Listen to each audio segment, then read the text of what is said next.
Hey there my friends, how are you all doing? Today I'm going to tell a story that happened to me a long time ago, but that still remains in my mind.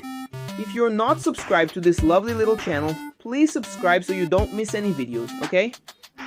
A long time ago, my family and I went to the lake region here in Rio de Janeiro, more precisely in the city of Rio das Ostras. We used to go by combi. We put everything inside this wonderful vehicle, which looked more like a house. And we continued our journey. My father worked a few days a week at a school in that city, so we stayed at the beach while he worked. When night came, we usually slept in the city hall's staff accommodation. The next day we repeated the same routine. Beach. Until one day a friend of my father invited us to spend the night at his house. He said there was room for everyone and everything was calm. So we went to the guy's house. A curious thing is that most houses didn't have a very high wall. In fact, they were quite small.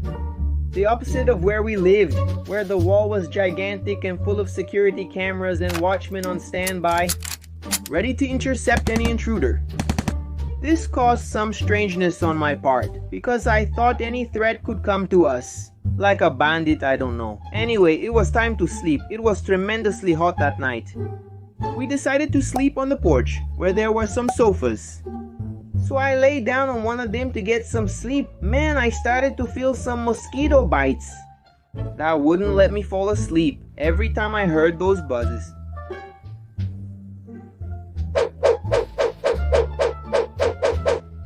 I went to the room where my mom was to ask if there was any spare sheet, because then I would make a cocoon and protect myself from the insects. Damn, when I look, she's fanning my sister with a piece of cardboard. It was about 45 degrees, man, full of mosquitoes, and there was no fan in the room. In this house, nobody used it. They slept with the window open. There's no sheet. My son, I also couldn't sleep because of the heat and the mosquitoes. Your sister fell asleep, so I'm protecting her. If I stop fanning, it's over. Can I go to the living room and sleep there? I close all the windows. Then no mosquito will get me. But then you're going to get very hot and without oxygen.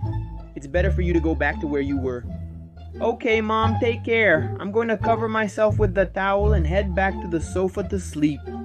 My cousins and my father, who were on the porch, all snoring, man. I don't know how they managed to sleep under these conditions. So I tried to protect myself from the mutant mosquitoes, covering myself. Man, it was so hot.